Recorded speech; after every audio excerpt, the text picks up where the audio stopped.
Good day guys and welcome to another episode of Riding in Tandem. RIT, Riding in Tandem, RIT. With me, RM, at sa episode na to, balik alindog program muna tayo nitong Expander. Ano, ready na ba kayo? Tara na!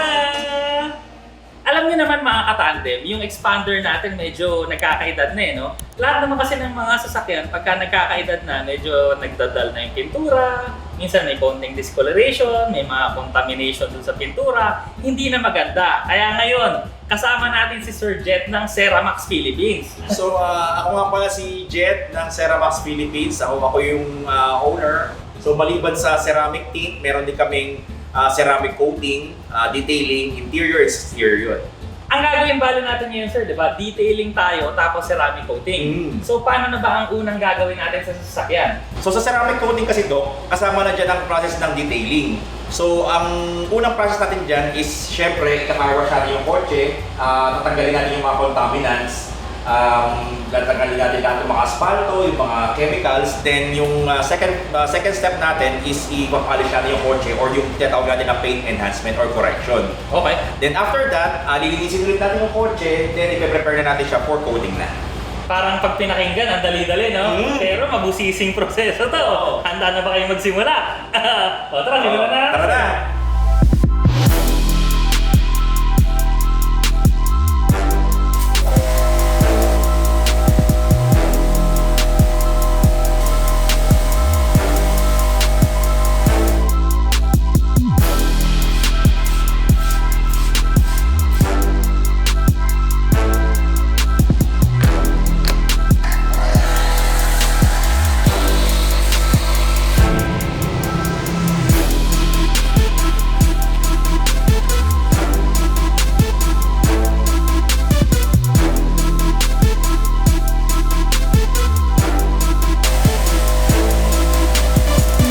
Nagsimula na yung paglilinis natin ng kotse. Nagulat ako, no? Yung gulong ko dumudugo. Ano ba yung nangyari doon, pare? Yun, mayroon tayong in-spray na iron fallout spray. So, ang ginagawa niya is tinatanggal niya yung mga iron contaminants na yung mga powder dahil sa mga pagpapreno, yung bakas ka sa mga metal, kumakapit kasi yun sa gulong natin.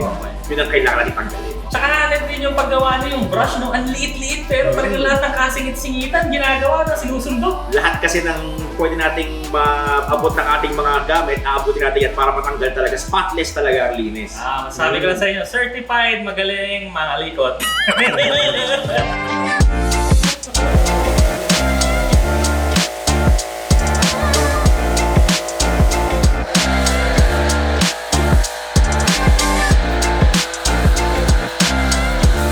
So mga katandem, gagamit tayo ng wash mitt na gawa sa microfiber para hindi magasgas ang ating pintura.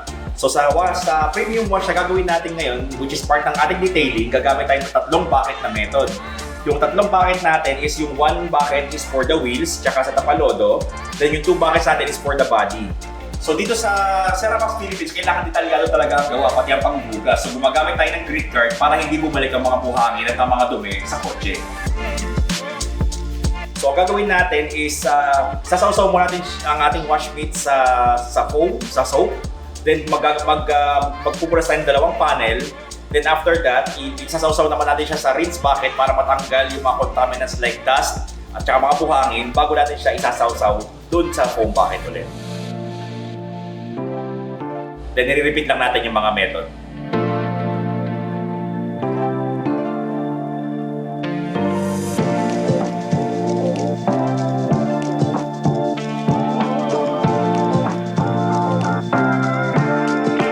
Nasabunan yung body ngayon, yung tatalodo naman ang gagawin nila.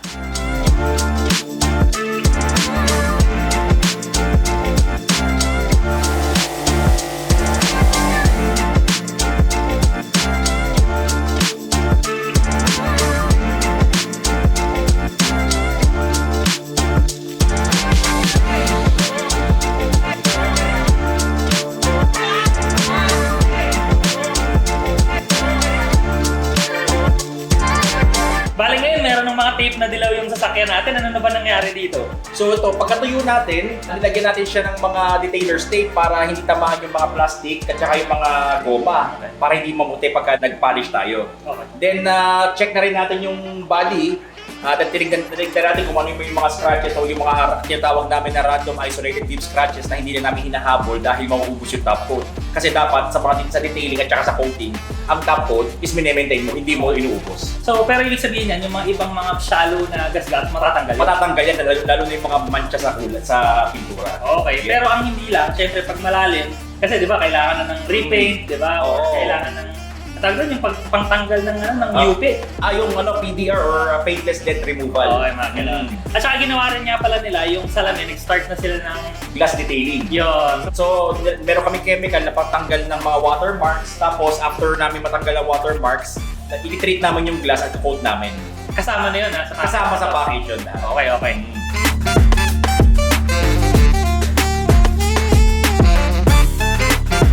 So, bali kasama sa procedure namin ang pagtanggal ng mga scratches na kaya tanggalin sa pagpapolish.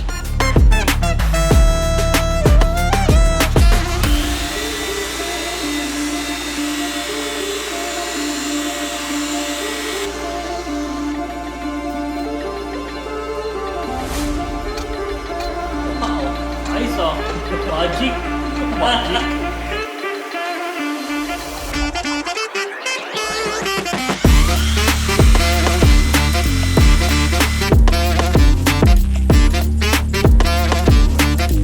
So ngayon, nandito na tayo sa process ng paint correction or paint enhancement. After nung patanggal natin yung mga gasgas, nandito tayo para mag-test panel. So, nag-skip tayo sa test panel sa hood dahil yung hood ni Doc is repainted at hindi siya ganun kaganda kaka-repaint, no? So, ang gagawin natin ngayon, dito tayo mag-test panel sa part na to. So, ang gagawin natin dyan is para malaman natin kung anong appropriate pads at compound yung gagamitin natin for the whole car.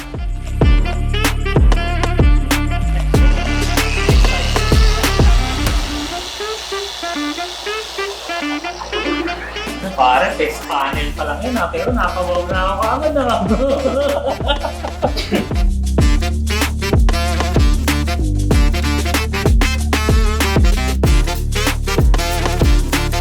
Tapos tayo. So yung dog, yun yung mas makapal, ay mas manipis o mas ma-force. Mas coarse siya. Sa gitna. Yung pinaka-coarse is yung 1. Oo. Tapos yung final polish, yung pinaka-fine yung 3. Oo. So yan, ano yan? 2. At tapos yung pads na ginamit namin is 2 din.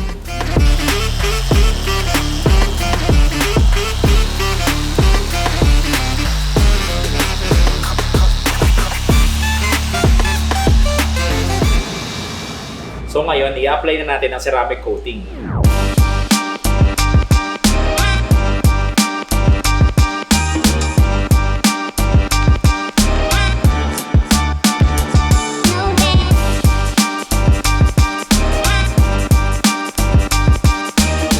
Bali parts, ganun pala yung proseso, no? Kasi pagka wax, di ba, parang paikot-ikot siya, di ba? Paikot ka, oo. Wax in, wax out. Mr. Miyagi. Kaya ganun pala, no? So, yung prosesong ginawa natin dito, yung linis, tapos polishing, paint correction, tapos linis ulit, tatanggalin natin kasi yung excess compound, tapos Okay. yun na yung final product is yung ceramic coating na. okay. So, yung ginawa natin dito parts, iikutan na yan sa buong kotse na yan, ano? Yes, So, kasama rin ang ating windows pagkatatanggal na yung lahat ng acid rain. Ang hindi lang natin lalagyan is yung windshield tsaka yung rear glass. Bakit nga ba parts hindi nilalagay yung windshield siya? Kasi, ang ceramic coating kasi is another coating siya na tumitigas din na parang siyang top coat.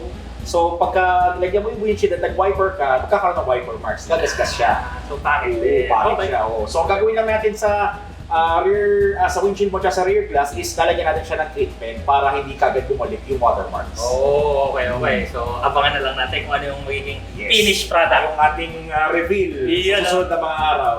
Ito na, Expander Makeover. Yan, Balik Alindog program.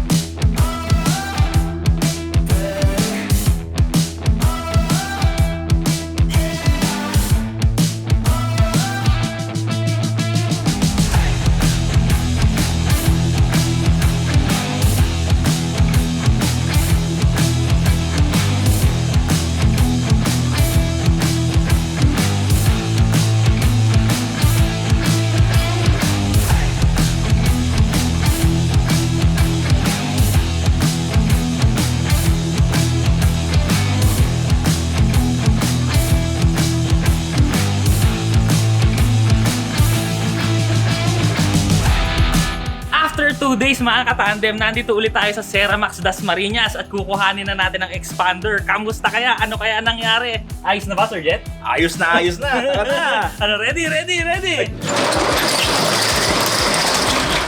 Wow, Hanem, mga katandem. Nagmukhang brand new yung 5 years old kong kotse. Tingnan niyo muna. Grabe, napakakintab, no? Sus, grabe. Parang wet look na hindi mo maintindihan. Tapos yung mga tama-tama niya, nawala, no? Nawala na yung mga linya-linya.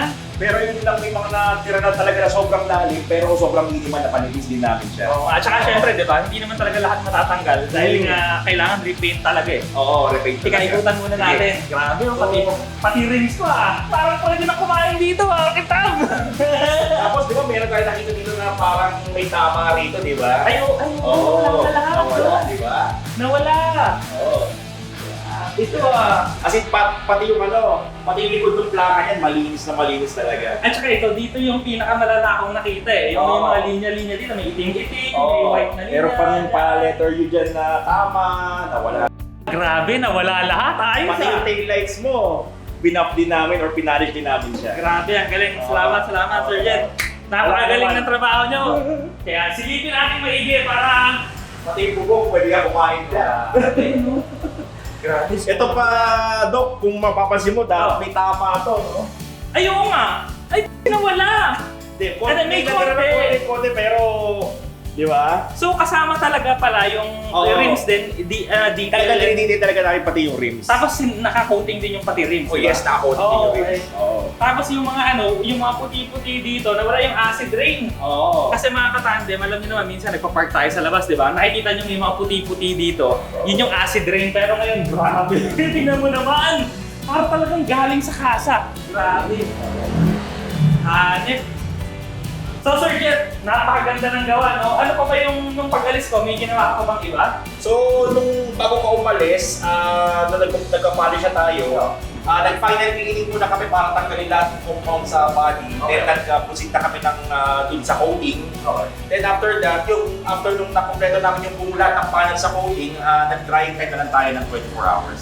Okay. Kaya inabot tayo ng 2 days. So ganun pala yun. So kailangan talaga, bago ilabas siya, patingin muna. Patingin muna. So 2 days talaga 2 yung days, kailangan. oo. No? So yun lang talaga mga katandem pala. Kung gusto nyo, kailangan talaga maghihintay ka ng 2 days kasi kumbaga, washing, detailing, Paint correction, polishing, paint correction yun, paint enhancement, then coating.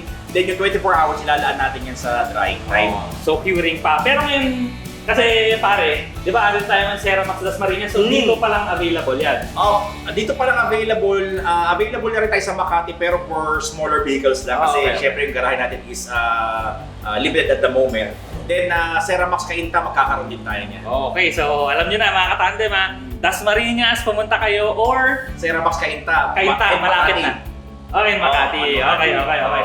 Tapos sir, para may idea lang yung mga yung mga katandem natin, no? Kasi syempre after nito, may care din yan eh, di ba? So Oo. dapat alagaan. Paano bang alagaan yung mga ceramic? So, ang included dito, maliban dun sa free natin na wax na good for 1 free year. na wax? May free na 1 wax. year, okay. 1 year. Actually, hindi naman siya talagang wax. Pang daily topper maintenance lang siya para mas tumagal at maalagaan natin yung ceramic coating. Kasi it doesn't mean na naka-ceramic coating ka, hindi mo siya alagaan. Kakapitan pa rin siya ng contaminants. Pero maganda kung meron ka ng pang ceramic topper para talaga ma-maintain mo siya na matagal siya kakapitan ng set ng contaminants. Okay. Then, bibigyan din namin kayo ng guidelines kung paano nyo talaga maalagaan yung coating, yung proper wash, proper care. Okay. Oo. So, di ba, kita-kita nyo naman, di ba? Hindi tayo pababayaan even after nung yung ginawa natin. Oo. Yan. And libre-libre kayong magtanong sa amin just in case na meron kayong need gawin na hindi kayo sure. Just message us and tutulungan namin kayo. Okay, so mga katandem, no, kung meron kayong syempre, mga sasakyan nyo na medyo nakakaedad na rin, tapos meron yung mga konting gas-gas, konting hindi maganda sa pintura. So, punta na lang kayo sa Ceramax Dasmariñas. Sir Jet, ano ulit yung mga contact numbers natin? So, we are located here at Unit 1 and 2, Medinaville Subdivision, Zone 1, Dasmariñas City, Cavite, and our contact number is 0969-366-0517. So alam niyo na mga katandem, magki-Christmas bonus. Tingnan niyo naman yung kotse ko ha. 5 years old yan pero mukhang bago. So kung gusto niyo rin ng ganyan, Ceramax Dasmariñas lang. Maraming salamat sa panonood. Sana nag-enjoy kayo sa video na to. O next video na! Yes! Uwi na ako!